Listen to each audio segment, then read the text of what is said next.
Uh-huh. I just feel like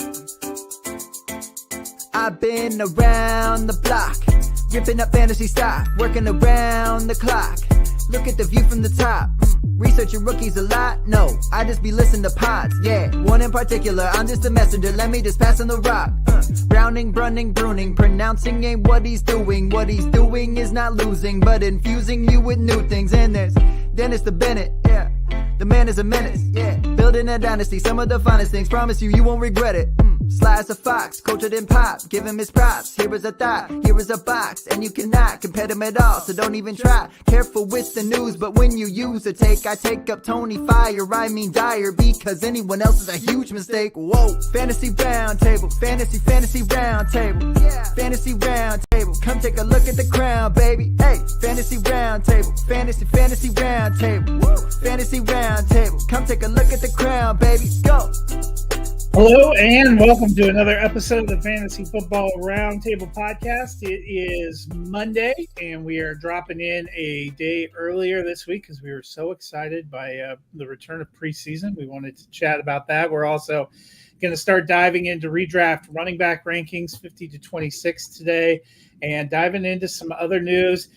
Dennis, first full weekend of preseason. I watched pieces of games every day. Definitely watched all the Broncos game on Sunday. But did you wade in?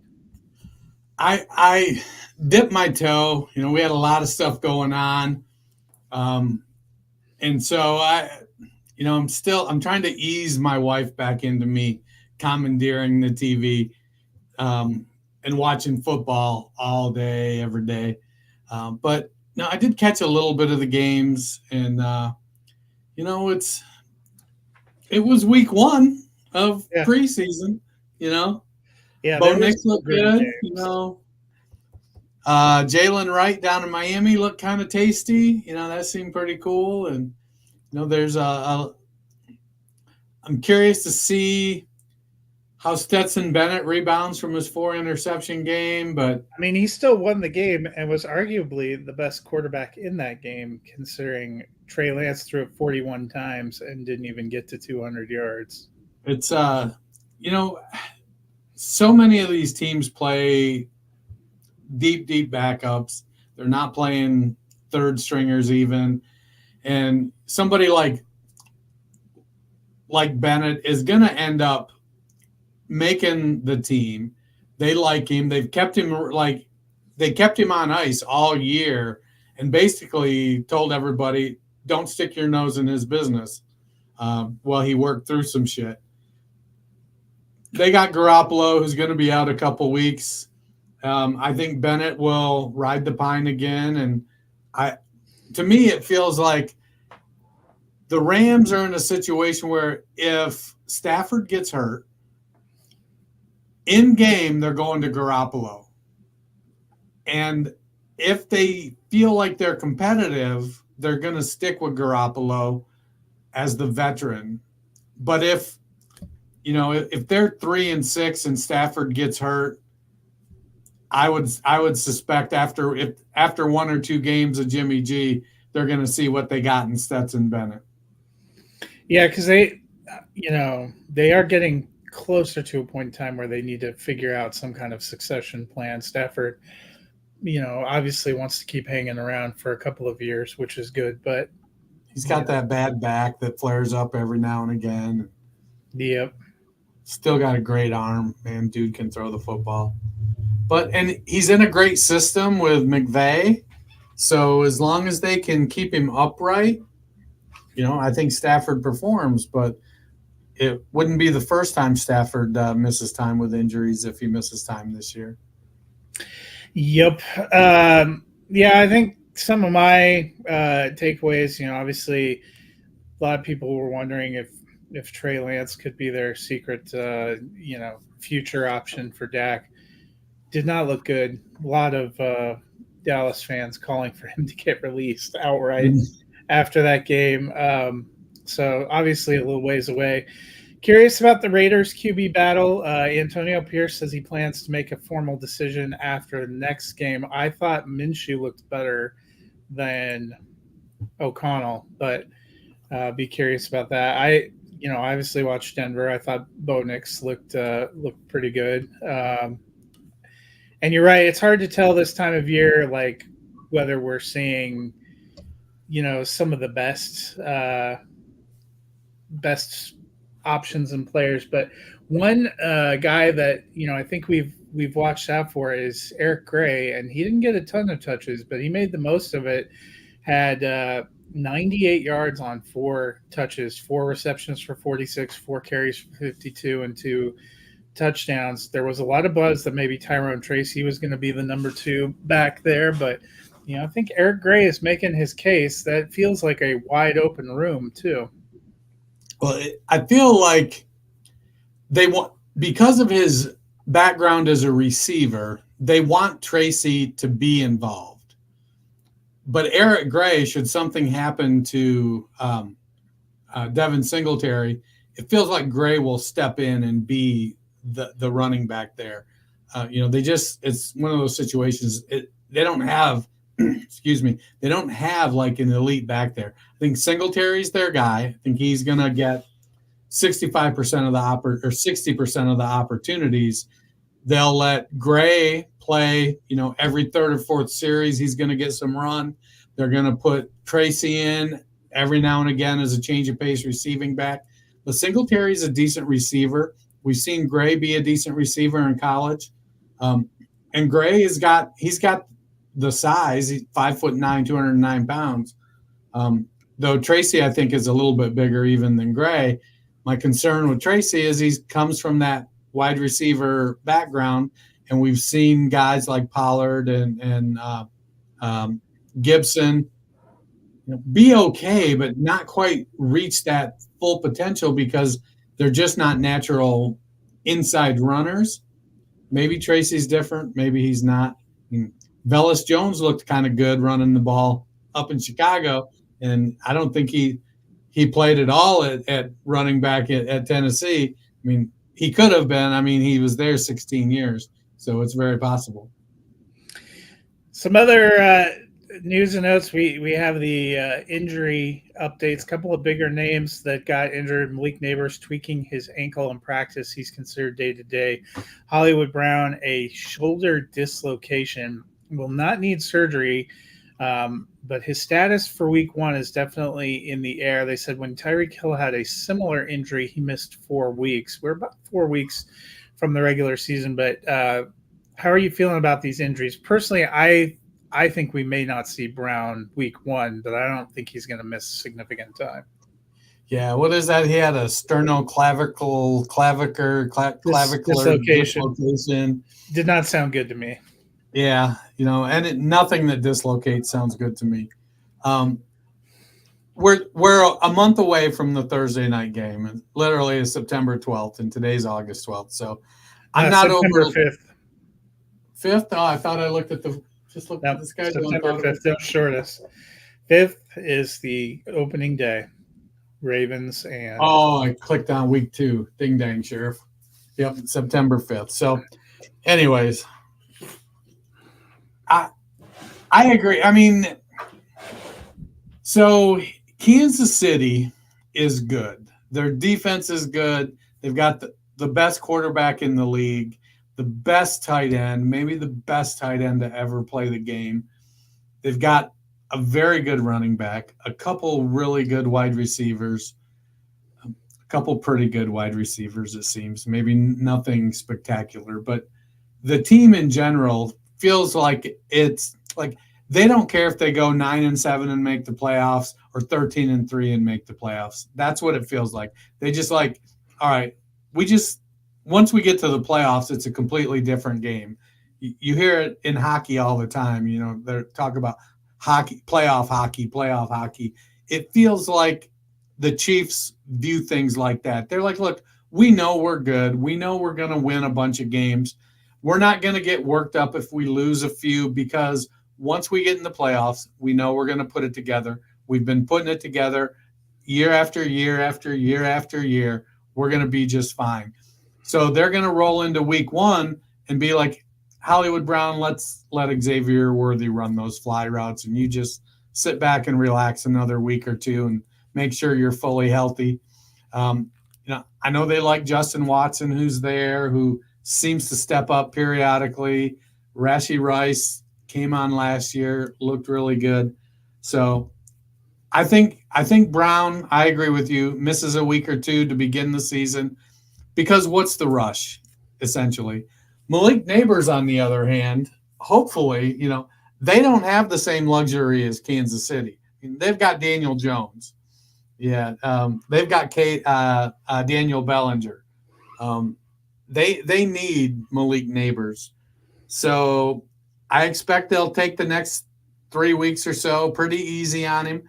I mean, we know what he is. He's the next in what seemingly is a nice trend of LSU wide receivers that are NFL ready.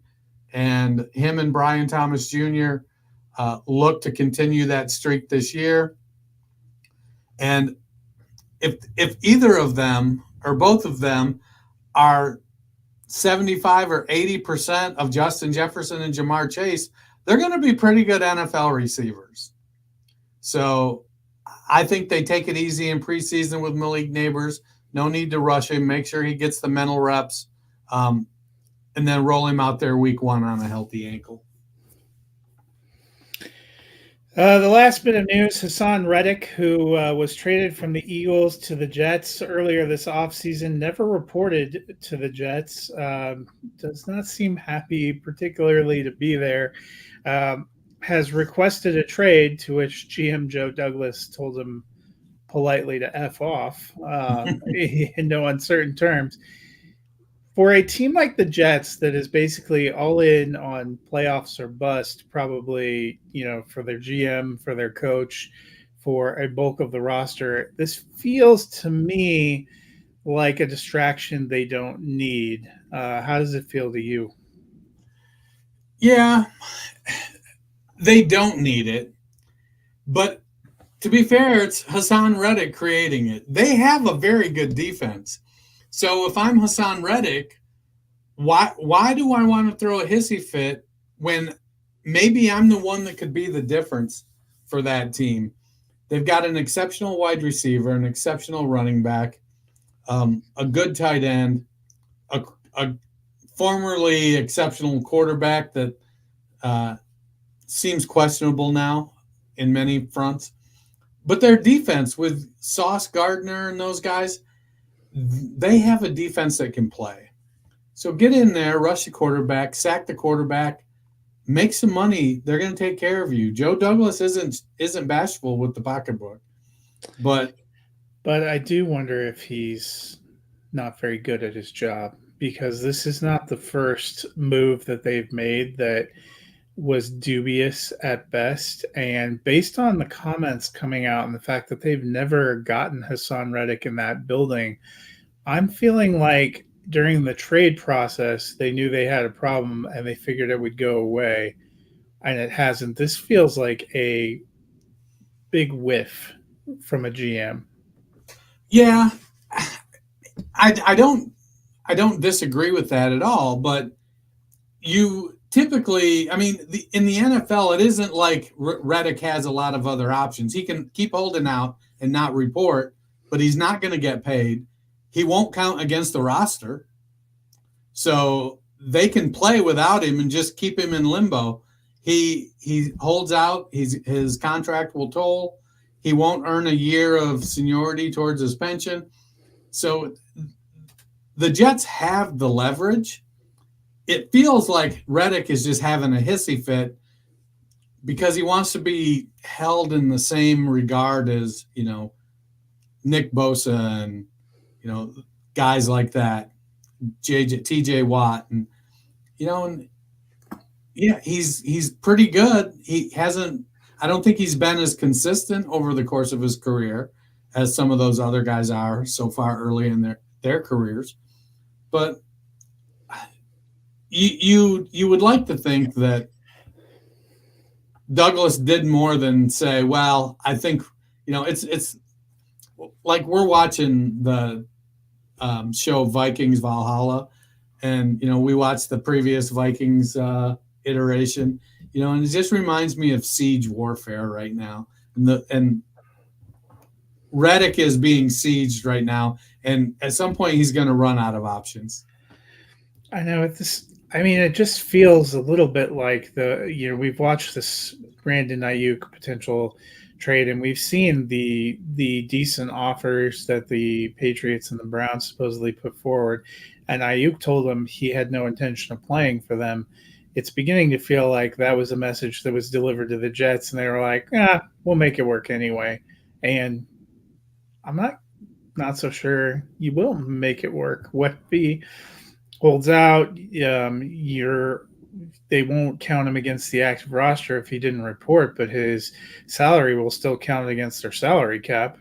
And that's a pretty sizable number that of your limited pool of resources that you're committing to somebody that has told you they have no interest in playing for you.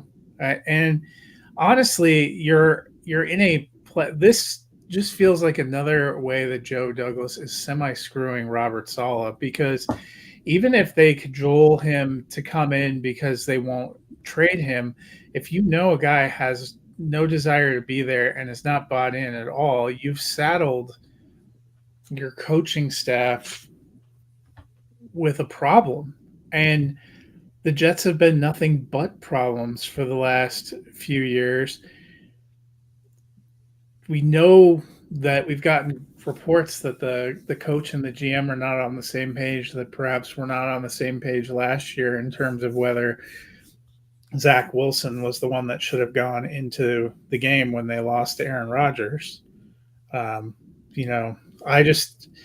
This just feels like a weird, bad sign. The two pieces of news we got for the Jets today was Aaron Rodgers trying to justify saying that he was immunized when he's never had a vaccine, and trying to get public sympathy for that from 3 years ago, as if that was still important. And Hassan Reddick saying, please trade me. I never want to come to your team. This is not the energy you're looking for from a team that USA Today predicted to be in the Super Bowl. Well, and I almost feel like it doesn't matter how good they are this year. There's a power struggle coming between Saleh and Douglas. And the answer might be neither. I feel like Woody Johnson is supposed to. If I can see it going one of two ways, they play good, and they win and maybe even make the playoffs. And Saleh says, "Look, this happened not because of his choices, but because of my coaching, and I can't work with him." Or they don't play well, and Douglas says, "Look, I gave this guy all the tools, and he couldn't make it work. He needs to go." So it does, but it certainly feels like they're not going to be together next year. It also feels like this ends with Aaron Rodgers smoking a peace pipe in a tent somewhere, right, with a Robert Kennedy campaign sticker on it. Well, let's move on from that to running backs. We are going to be looking at our top 50 running backs in redraft this week. We are going to start today with 50 to 26. We will look at the top 25 when we come back on Friday. So, Dennis, why don't you kick it off? Give us 50 to 41, your first 10. All right. So, at 50, I really struggled with these last few in trying to figure out what's the right way to go. I ended up going with Marshawn Lloyd. I feel like he's going to outplay A.J. Dillon to be Josh Jacobs' backup. He'll get some opportunity. And it looks like they set that contract up for Lloyd to take over if he looks good this year. So I got Marshawn Lloyd at 50. I got Tyler Algier at 49. Struggled with him a little bit. I feel like Tyler Algier is like the Justin Fields of running backs. Like he just isn't. He came out, had an 1,100-yard season as a rookie, looked good. Then they draft Bijan Robinson. He still looked good last year in the Arthur Smith offense. But from all reports, he's getting pushed aside. I think that he's still going to get some opportunity because you just can't give Bijan all the touches. But I just couldn't leave him out because I like him. At 48, I got Kendre Miller.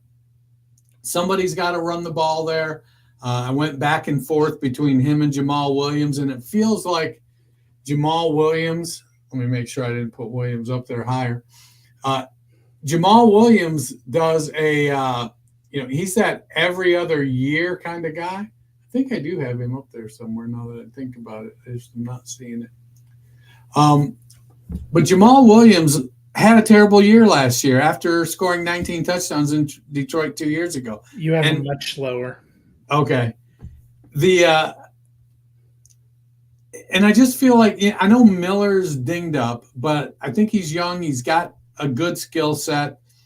It wouldn't surprise me if Williams starts out, but I feel like Jamal Williams starts out, but I feel like Kendre Miller is going to earn his way into opportunities. They still have Alvin Kamara. He's going to be the guy down at the goal line, him and Taysom Hill. Kamara is going to catch the passes and still get decent running opportunity. But I feel like this is the year where Kendre Miller steps up and Jamal Williams is a cheerleader. 47, I got Rico Dowdle. Saw a headline or tweet something a few days ago that somebody believes Dowdle will lead the Cowboys in rushing yards. Could totally happen. I don't think it's gonna, but it could totally happen. Zeke is old, but Dowdle's a jag. And I think neither one of them are going to score a ton of fantasy points because I think Dak's going to throw the ball 900 times. Let's just hope CeeDee Lamb is there to catch a bunch of them. 46, I got Jaleel McLaughlin. I wanted to put Audric Estime up there. I really did. Estime didn't look too bad in the game. Confirm, not confirm? He's clearly so I've changed my when you were watching at the start, P. Ryan came in as the top third down, but he saw one pass that he tipped for an interception and never carried the ball. I think that was misleading. I'm leaning toward the Broncos keeping Javonte Williams, Jaleel McLaughlin, Audric Estime in that order. I think Estime's third. I think he could end up having a bigger role if Javonte Williams gets injured, but I think it's going to be Williams and McLaughlin. Well, what I think, I think you're probably right. I think Estime shows up in short yardage and goal line situations because he's 225 pounds. I think they're going to use Javonte Williams because he's a big back too. Yeah, big, differently big. He's one of those 5'9", 210-pounder guys. Good power. I love Javonte Williams. Trust me, I do. But I went with Jaleel McLaughlin here. I do agree with you. I think he's going to get the second most volume of the Broncos backs. At 45, I got Ty Chandler in Minnesota. I think Aaron Jones is going to be the clear number one. I think Ty Chandler has established himself as a number two. He's a change of pace guy. He's going to catch a couple passes. But I think we know where he is in the pecking order. 44, I got Antonio Gibson. This one was hard for me because I feel like Antonio Gibson can be productive in an RB4 kind of sense. Where I struggled was I'm just not 100% sure how good that offense is going to be, and will they be good enough to get a second running back into the top 50? That being said, Gibson's pretty explosive. He is a decent pass catcher, and while he can't see the hole for shit when he's running the ball, if he does luckily hit a hole when he's running, he does have good speed. At 43, I got Jonathan Brooks. I think Brooks, the second half of the season, is where he's going to make his hay. I expect him to start out on the PUP list or at very least to miss like 4 games. and then they'll ease him back in. Chuba Hubbard showed himself to be serviceable. I think Brooks ends up starting out, as a 70-30 guy. And by the end of the year, he's on the 70 side of the 70-30 split instead of the 30 side of it. At 42, I got Blake Corum. I love J.K. Dobbins coming off an Achilles. I want to put J.K. Dobbins up there because in a vacuum, Dobbins was just so much of a better talent than Gus Edwards. Corum is with Kyren Williams. It's all right. My bad. Blake Corum at 42. You can cut that out, right?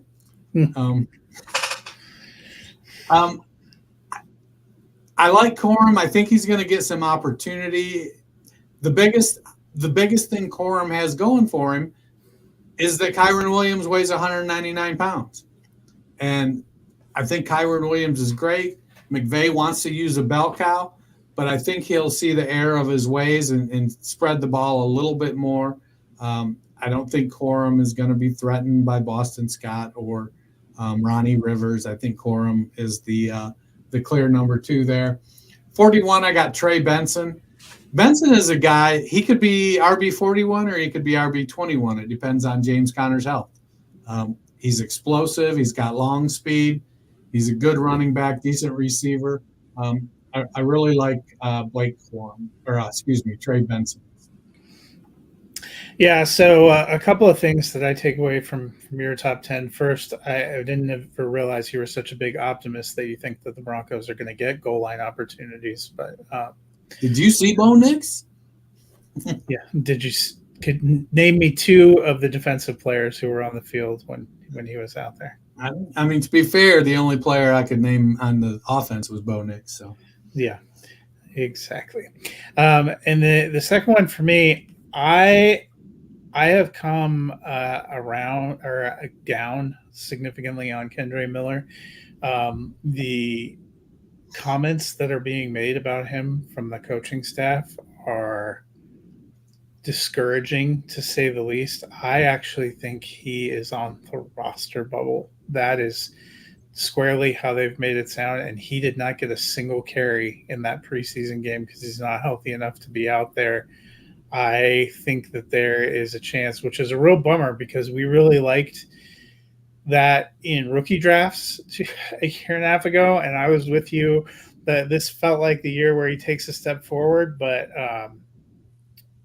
Dennis Allen was pretty unambiguous in his disdain for Kendre Miller, which is troubling to me at this stage.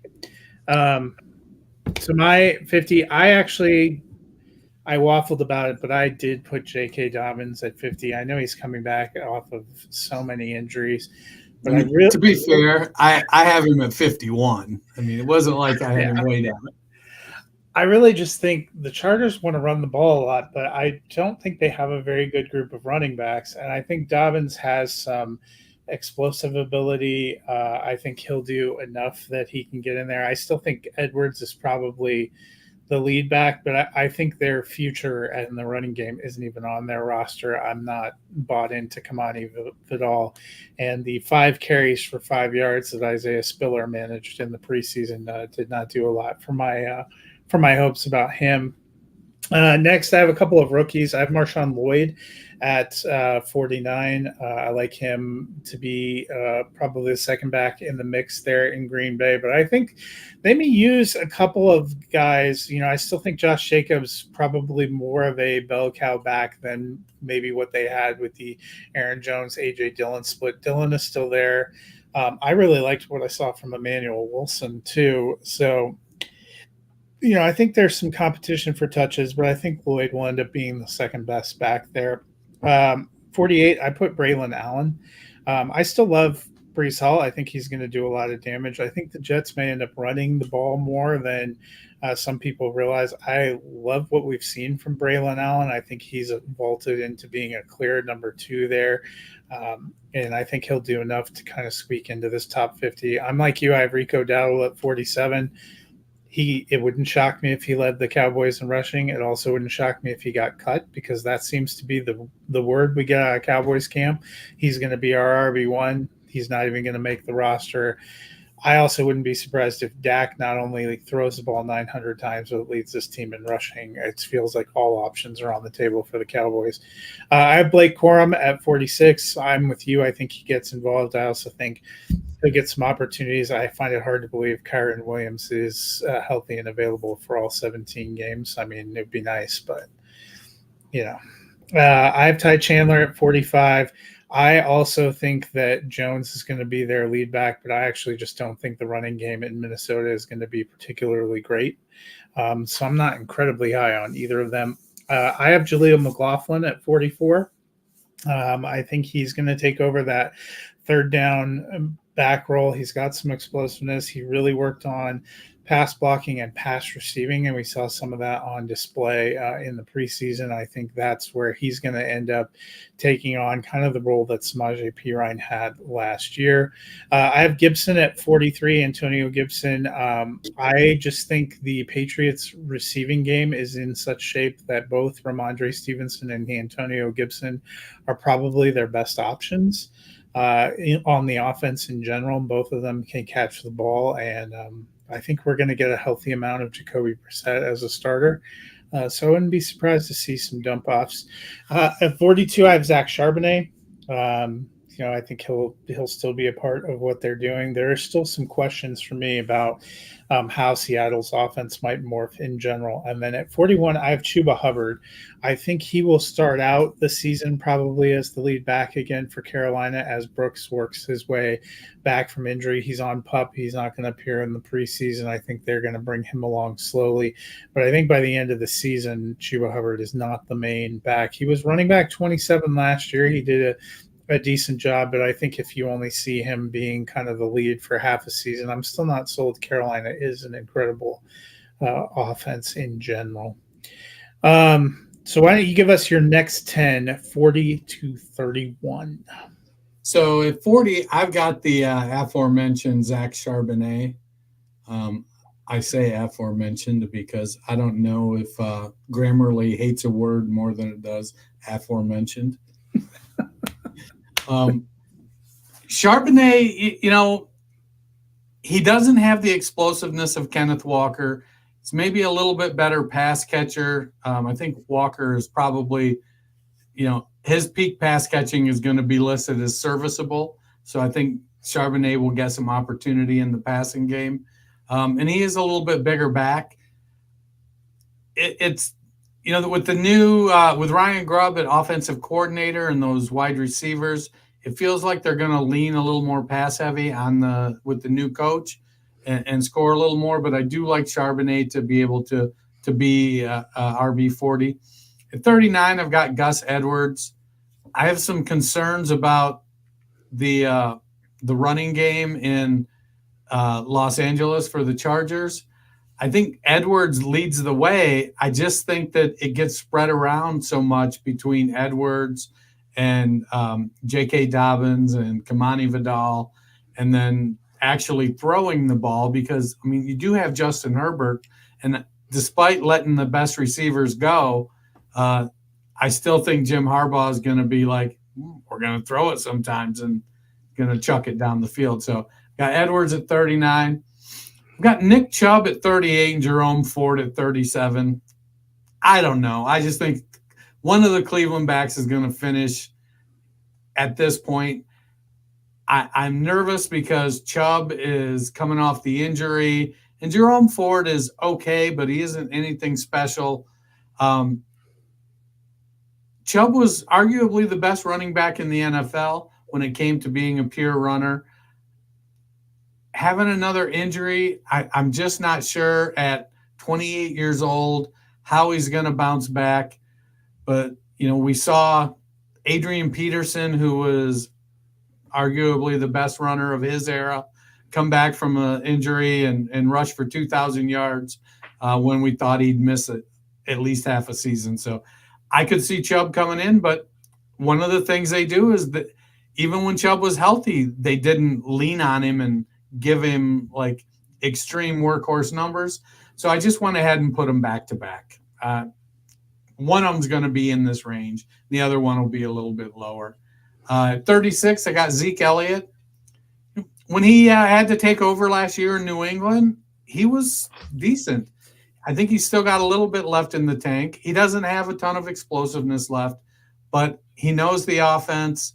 He knows how to play running back at a professional level. He's good in all three phases of the game. And what he lacks in just flat out explosiveness now, I think he makes up for in savvy. So we're probably looking at one of those 3.8 yards per carry type of seasons. He'll get some touchdowns. He'll catch a few passes, but peak Zeke is clearly in the rearview mirror. At 35, I have Austin Eckler. I simultaneously want to put him higher and lower. He looked so bad last year. He looked so stiff and like he didn't have any pop left in him so many times that it's like, man, the little guy is shot. But I also know we've seen backs that struggle for a year when they get older and they don't get quite the volume, and then they go somewhere and they put it together for another year or two. So I got him at 35. I think he's going to pair nicely with Chris Robinson Jr. But I think he's going to catch a decent amount of passes from Jaden Daniels, and he'll probably score a few touchdowns. I think Robinson leads them in rush attempts and ground yards. At 34, I have Zach Moss, and much like the Browns, at 33, I've got Chase Brown. Chase Brown is starting to make some noise, and he has a lot of things that Zach Moss doesn't. He's athletic, he's fast, agile, 209-pounder. He's got decent size. He's just got to put it all together, I think. Moss was a great story last year in Indianapolis when Jonathan Taylor went down. And I really, there's part of me that's like, oh, I want to see this guy get an opportunity after being so maligned in Buffalo. But I think the truth of the matter is that Moss is just average at best. I feel like where it could go either way with the Browns with Ford and Chubb because of Chubb's injury, I feel pretty comfortable here that Chase Brown is likely to finish maybe a little bit higher than this, and Moss is likely to finish a little bit lower. But because of uncertainty, I got him back to back here.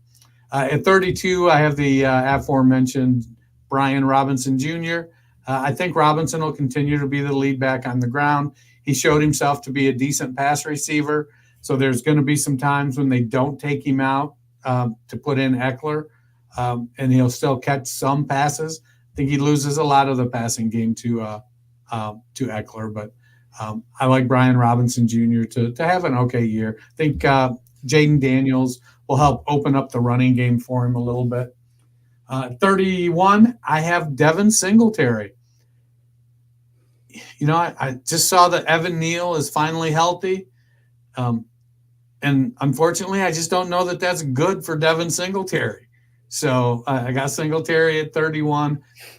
If Neal can take a step like Andrew Thomas did after his first year or two, maybe it works out good. I think the Giants need some work on their offensive line. But I don't think Singletary is going to be seriously challenged for volume in New York. Okay, so for me at number 40, I have Jonathan Brooks, and I think it's really just because I think he's going to be coming along a little bit off that injury, spending obviously his time on PUP here. But I'm excited about him for Dynasty, and I think he could end up being a really good weapon for them in the future.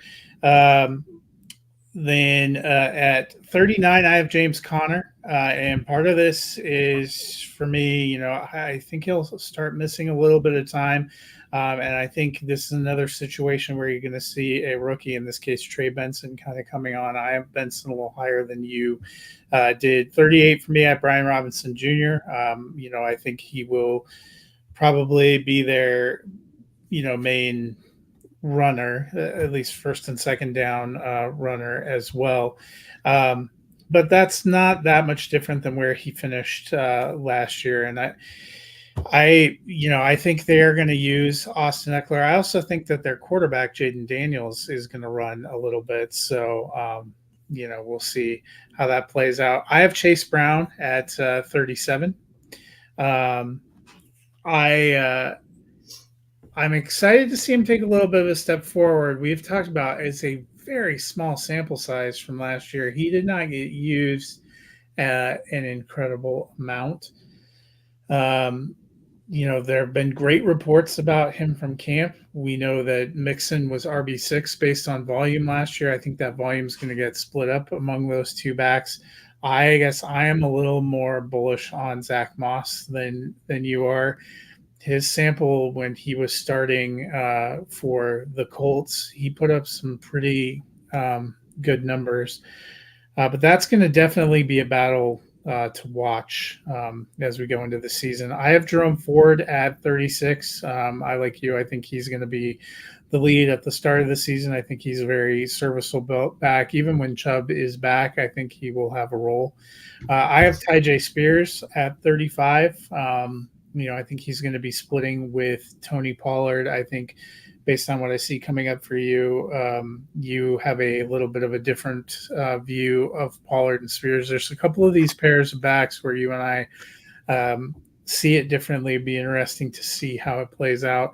34, I have Trey Benson. As I mentioned, I like his explosiveness and I liked his skills. I'm curious to see what he does in this offense. I think Arizona in general will be a little bit better than last year.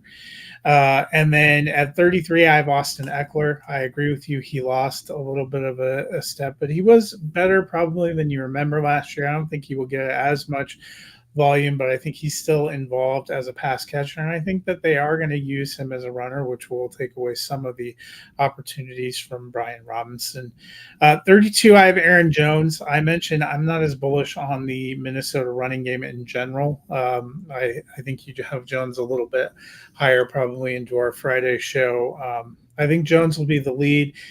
He struggled to stay healthy last year. He looked good in spurts and flashes, but I don't think Minnesota has a great line. They did not have a great running game last year, and I think there are some questions about their quarterback situation too.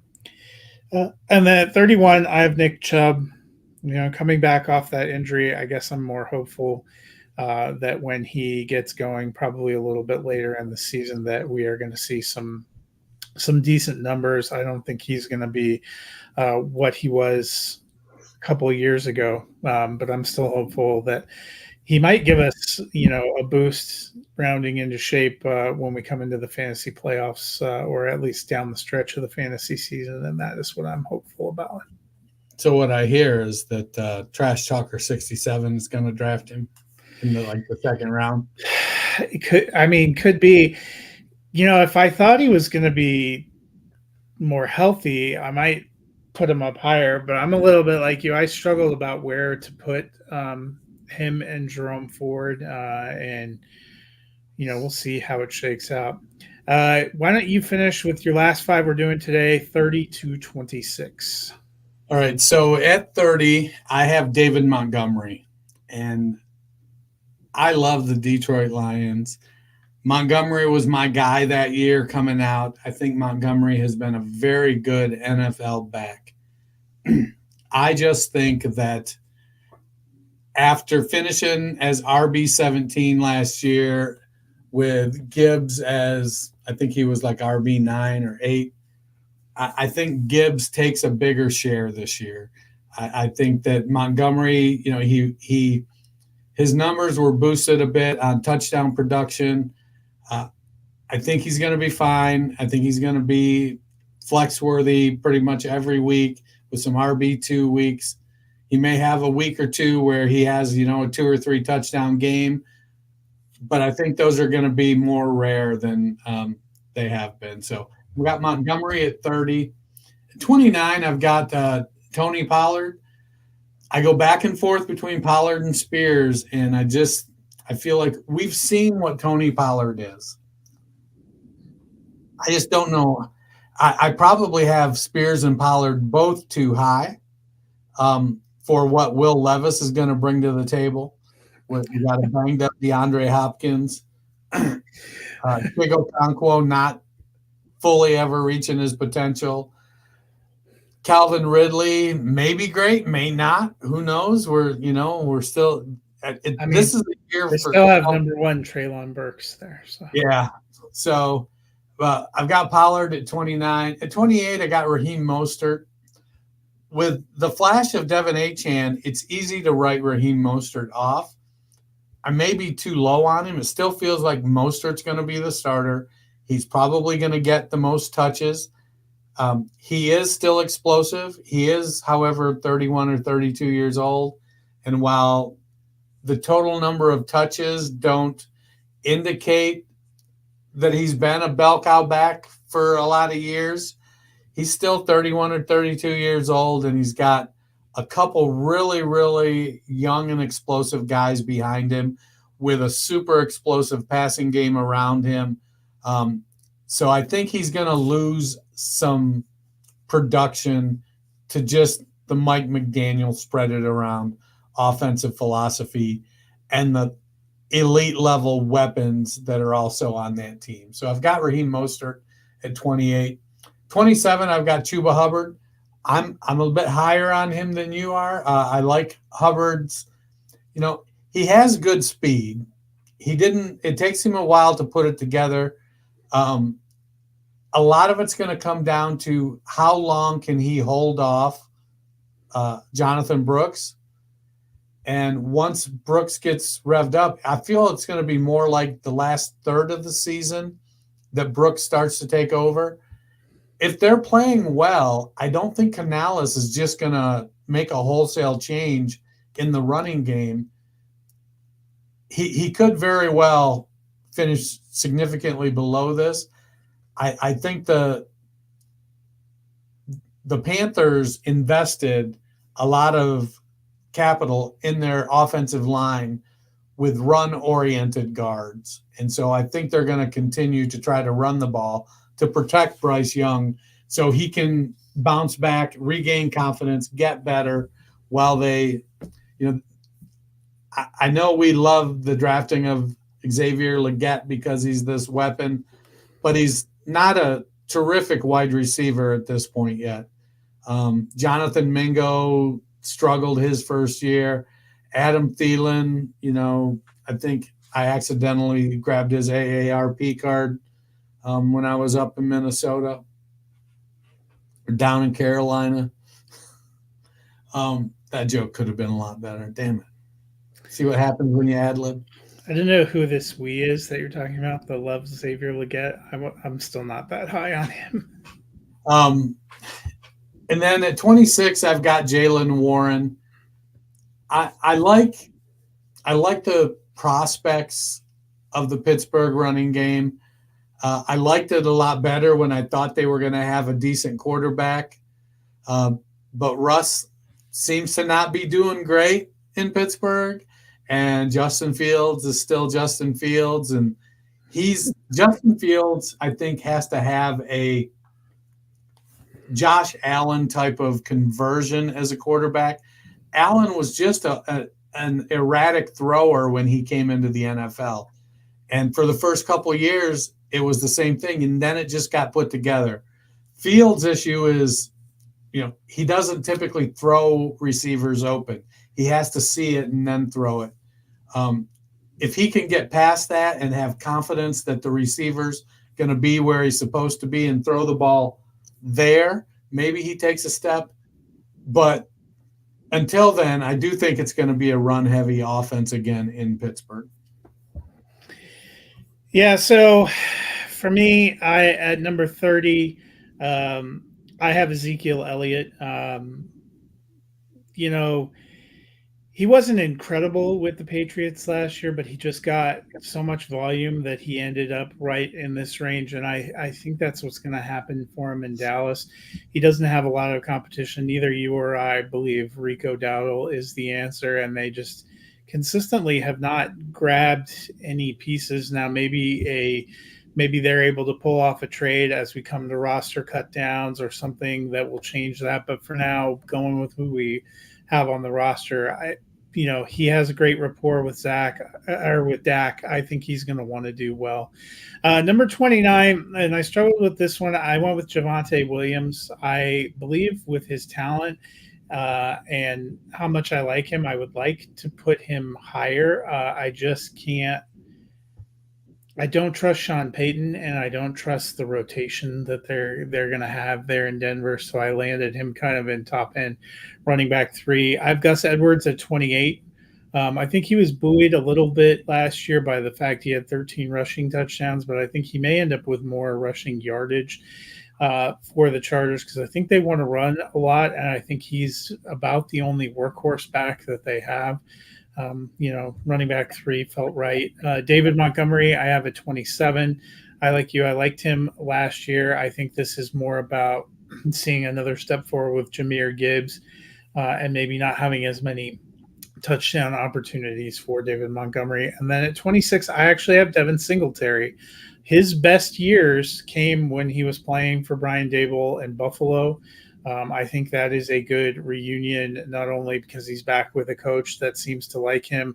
If you watched the offseason Hard Knocks with the Giants, he was the running back that they wanted to go get. That was what Daboll told them they wanted to go get. He was a target for them. We thought that ended up kind of, the best leftover option for them. But listening to those behind the scenes discussions gave me a little bit of a different feeling. That being said, I can't vault him into the top 25, but I think he's going to get some volume. I don't think he has a lot of competition either in the backfield or in terms of other high flying parts of the Giants offense. I just don't think the Giants offense is going to be very good. So those are our 50 to 26. Before we get out of here, let me ask you a couple of questions. If you guys hear rumbling in the background, apparently an apocalyptic thunderstorm is sitting right over my house. But who is a player? Any worse than the chainsaw I had going on last week? Who is a player that is not in your top 50 that you think could make a leap up into the top 50? So I think any of several rookies could make the jump. Jalen Wright, he looked good in Miami. If something were to happen to Raheem Mostert, I know Jeff Wilson is there, but Wright kind of moves up the pecking order, and he's so explosive. Ran a 4.32 40 at the combine, if I remember correctly. Good size. Audric Estime, again, I think he brings some size to the field that the other Broncos running backs just don't quite have. I could see Estime and Javonte Williams being a Mark Ingram, Alvin Kamara type of duo and both being very productive. So I could see him. I know you said you weren't bought into Kamani Vidal, and I don't know how bought in I am, but he's definitely another one that I think if he seems to have this type of skill set that Jim Harbaugh is looking for. He's a little undersized, so whether or not it actually happens is a great question. And lastly, Braylon Allen. I think that Allen does not get an opportunity because I think Hall is going to be healthy. It would be just a crushing blow for Hall to get another big injury. But I think Braylon Allen has established himself in short time in training camp as the number 2 for the Jets. He's big, he's fast, and he's 20. He's super young. So of the rookies, those are guys I could see moving up. I didn't have Jamal Williams in the top 50. I kind of agree a little bit with your sentiment about Miller. I deferred to the younger guy when I put him in the top 50, but I could see Jamal Williams come in and rush for 700 yards and 8 touchdowns and be a RB4. Yeah, I think there's potential for Jamal Williams. The one I was going to jump on is probably Jalen Wright because we know that being a running back that gets an opportunity in Miami can give you a great chance to put up some numbers, and he feels like he's number 3 right now, kind of behind those two tandem starters of Achane and Raheem Mostert, and so an injury there, and I think we could see him, vault in. That was a little bit what happened for Achane last year. So, who is a person in this 26 to 50 range that makes you the most nervous? Probably Chuba Hubbard, just because Jonathan Brooks has the new NFL draft pedigree, and Hubbard, in college, he was considered to be one of the top prospects, decided to stay a year, crap the bed, no draft capital. They brought in Miles Sanders. They just, he was an afterthought, even though Sanders didn't play well, and Hubbard then stepped up, took on a role. But I could see Hubbard losing his role to Jonathan Brooks if Brooks comes back healthy faster than we expect, because Brooks is explosive. He's big. He's fast. He's arguably the best back in this draft. Granted, it wasn't a terrific running back draft, but just coming out as a prospect, Brooks is a significantly better prospect than Chuba Hubbard was. I'm going to say for me, it's Nick Chubb, just because it feels like we just don't get a lot of reports on his status and his progress. And I wish I knew more concretely how he was coming along. That was a brutal looking injury last year, and if I thought he was nearly back to shape and good to go, I feel like I have him way too low. But there's also, we don't hear a lot. There's also a possibility he's nowhere near ready coming off of that. And so he felt like a little bit of a risk. Who was the toughest person for you to rank in this group?